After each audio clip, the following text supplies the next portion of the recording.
Hey there DIYers. Today we're going to add some Pond Pebble to the base of this carport wall to keep mud from splattering up there when it rains. Stay tuned.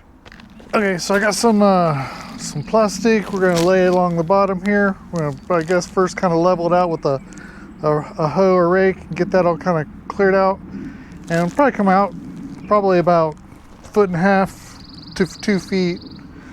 And so we'll put the plastic down, then put the Pond Pebble, and then that'll be a nice protective area there to keep any of the mud from splatting up onto the wall. So it'll stay nice and clean.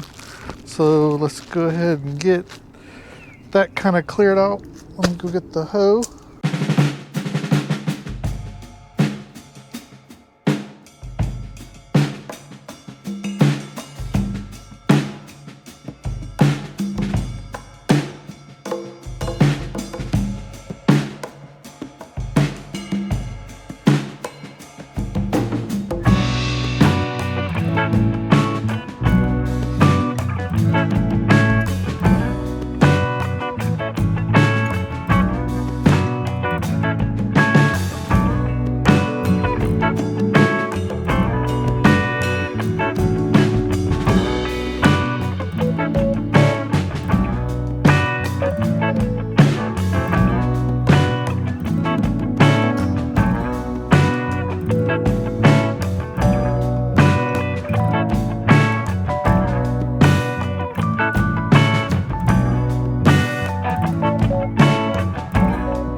Alright, so there you have it. Just have some Pond Pebble just along there. And you can see, obviously, if when the rain's going to hit, splatter, it should keep the most of the mud splatter from coming up onto the wall itself. So that ought to keep it looking nice. And I don't know if this rock's going to start finding its way outside of this edge. If so, I'll put some kind of little border trim in here, and just to keep it trapped up in there. And yeah, that's all we got. So it was a quick little thing there. So anyway, if you like this video, please like and subscribe below, and so look forward to more videos. Thanks.